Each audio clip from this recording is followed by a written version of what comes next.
Hi, Squares. I'm here with another title from my middle grade must read series. This one is The Miscalculations of Lightning Girl by Stacy McAnulty. Did you know that 90% of people who get struck by lightning actually survive it? I know, kind of crazy. So, not only did our main character, Lucy Callahan, survive being struck by lightning when she was 8 years old, it actually turned her into a mathematical genius. So she's been homeschooled since then, but now that she's 12 years old, gotten a passing, not a passing score, a perfect score on the SATs, she's practically ready to go to college. Her grandmother decides she needs some social skills. So she enrolls her in the seventh grade. Lucy is appalled by this notion. She cannot believe it, and she's scared to death. She knows she's not going to fit in, not only because she's so smart, but also because she has OCD or obsessive compulsive disorder. I want you to listen to a little bit about what happens to her, kind of like affirming everything she thought on her first day in middle school. This is lunchtime. I take an empty stool, one seat away from Levi. I sit, stand, sit, stand, sit.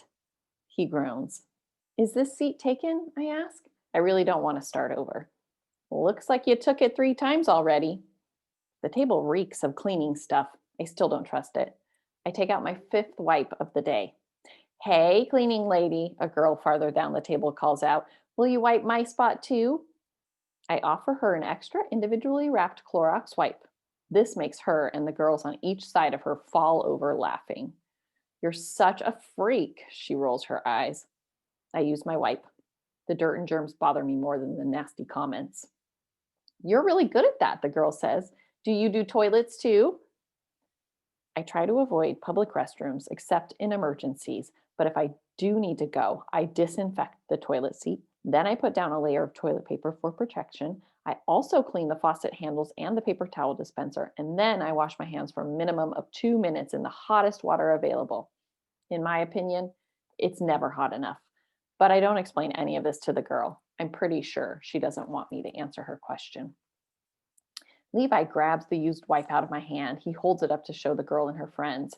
How do you like this, Maddie? She wrinkles her lips and scrunches her nose.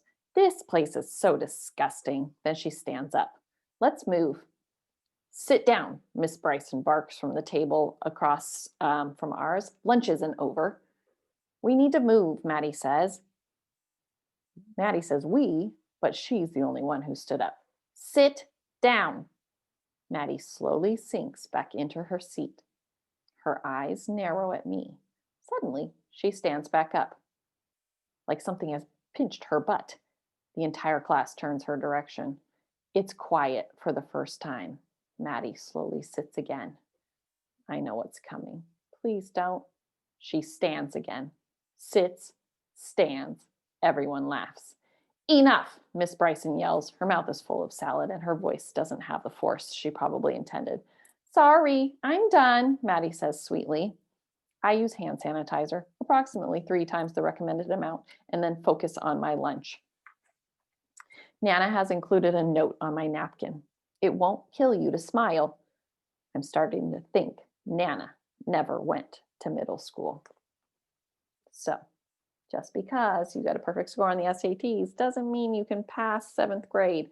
Find out what happens to our main character Lucy as she manages finds her way through her days in middle school. All right, check it out at Destiny Discover.